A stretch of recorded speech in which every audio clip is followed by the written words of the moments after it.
জুবাইর এবং টিনা, অসংখ্য ধন্যবাদ। আমি যদি দর্শকদেরকে একটা প্রশ্ন করি যে একটা ক্রিকেট পিচের দৈর্ঘ্য কত, তবে দর্শকরা আমাকে বলবেন 22 গজ। আমি ঠিক যে জায়গাটিতে দাঁড়িয়ে আছে, অর্থাৎ এই জায়গাটা হচ্ছে 4 রাস্তার মোড়। মূলত আমার পেছনেই সেই অগ্নিকাণ্ডের ভবনটি, এবং এখানকার প্রশস্ততা যদি আমি চিন্তা করি, সেই প্রশস্ততা কিন্তু 22 গজও না, 22 গজেরও কম। অর্থাৎ একটা বিষয় ঠিক এই মুহূর্তে দর্শক যারা দেখছেন তারা খুব ভালো মতোই অনুধাবন করতে পারবেন যে এরকম 22 গজ, 20 গজ বা 25 গজের কোনো একটা জায়গাতে যদি এত মানুষের একসঙ্গে সমাগম হয় এবং এরকম ভয়াবহ একটা অগ্নিকাণ্ড ঘটে, তাহলে কি পরিমাণ পরিণতি হতে হবে, এবং পরিণতিগুলো তো আসলে আমার পেছনেই রয়েছে। আমি সবচাইতে বড় যে বিষয়টা বলতে চাই তা হচ্ছে 2010 সালের 3রা জুনে নিমতলী অগ্নিকাণ্ডের পর হাইকোর্ট থেকে কিন্তু নির্দেশনা জারি করা হয়েছিল যে পুরানো ঢাকার এরকম যে অঞ্চলগুলো রয়েছে এই অঞ্চলগুলোতে, অর্থাৎ আবাসিক অঞ্চলগুলোতে কোনো প্রকার কেমিক্যাল ওয়্যারহাউস থাকতে পারবে না।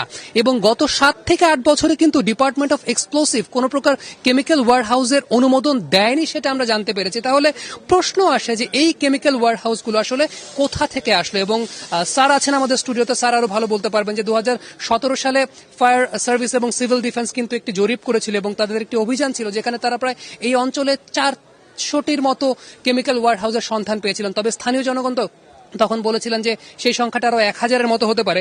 আমি যদি একটু ফায়ার ব্রিগেডের একজন ঊর্ধ্বতন কর্মকর্তার বরাত দিয়ে একটা তথ্য দেই, তবে গতকাল রাত থেকে ফায়ার ব্রিগেডের 3টি ইউনিট রয়েছে এবং তারা ডিউটিরত অবস্থাতেও দেখেছেন এই অঞ্চলের, অর্থাৎ এই জায়গার আশেপাশে কিন্তু অসংখ্য ট্রাক আসছে একেবারে রাতের বেলা থেকে। অর্থাৎ এখানে কিন্তু এখনো অসংখ্য কেমিক্যাল ওয়্যারহাউসের কার্যক্রম চলছে এবং সবচেয়ে বড় বিষয় হচ্ছে যে একটু পরপর কিন্তু সেখানে রেস্টুরেন্টও রয়েছে, এবং রেস্টুরেন্ট বা ছোট ছোট হোটেল যেগুলো মূলত আসলে রাত 11টা থেকে শুরু হয় এবং 6টা পর্যন্ত থাকে, সকাল 6টা কিংবা 7টা পর্যন্ত থাকে। অর্থাৎ ওই যে কেমিক্যাল ওয়্যারহাউসে যে সমস্ত ট্রাকগুলো আসে, ট্রাকের যারা শ্রমিক রয়েছেন, কর্মী রয়েছেন, তারা সে সমস্ত ছোট ছোট হোটেলে গিয়ে খাবার খান। অর্থাৎ এখন এই অবস্থার পরেও কিন্তু এখানে ওই কার্যক্রমগুলো থেমে নেই।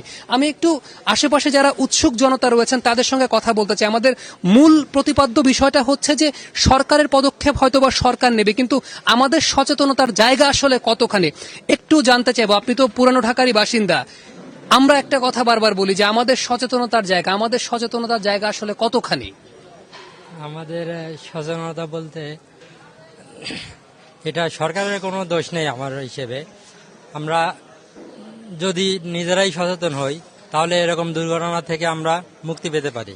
আমাদের নিজেদের সচেতনতা, মুরব্বী একজন আছেন, মুরব্বী একটু যদি আপনার কাছে জানতে চাই, এই যে বাসাবাড়ির নিচে যে কেমিক্যাল ওয়্যারহাউস গুলো করে, বাসাবাড়ির নিচে গোডাউন করে, এইগুলা কতটা যৌক্তিক আপনার কাছে কি মনে হয়?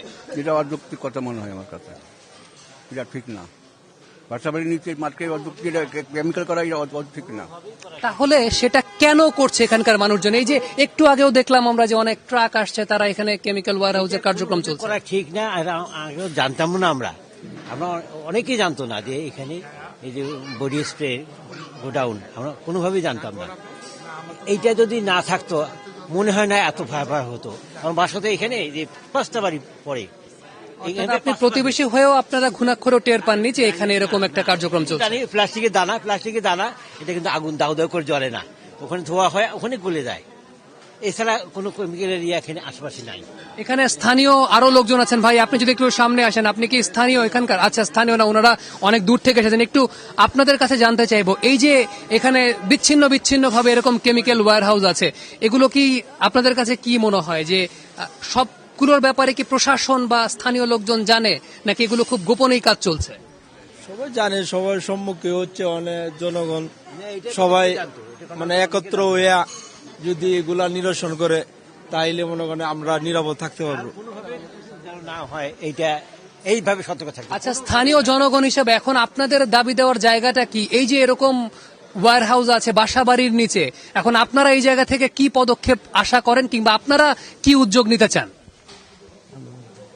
আচ্ছা, আপনি এখানকার আচ্ছা, এখানে তরুণ প্রজন্মেরও কিন্তু অনেকে আছে। আসলে যখনই কোনো সংকট এসেছে বাংলাদেশে, আমরা কিন্তু তারুণ্যের কাছ থেকে অনেক বার্তা পেয়েছি। একটু আপনার কাছে জানতে চাইবো, এই যে এরকম কেমিক্যাল ওয়্যারহাউস, এখন এই জায়গা থেকে এলাকাবাসী কি প্রত্যাশা করতে পারে, এলাকাবাসী কি পদক্ষেপ আশা করতে পারে? আমরা যদিও অন্য এলাকার, কিন্তু বাংলাদেশের নাগরিক হিসেবে যেটা দাবি আর কি, এই এলাকায় যেগুলা, যেমন কিছুদিন পূর্বে, 2-3 বছর পূর্বে নিমতলী যে ঘটনাটা ঘটলো, এটা সবাই জানে। নিমতলী 2010-এ, তার পূর্বে যেমন এই যে একটা তাজিন প্লাজা না কোনটায়, এরকম একটা ভয়াবহ দুর্ঘটনার শিকার কিন্তু আমরা সাধারণ জনগণ হচ্ছি, তাই না?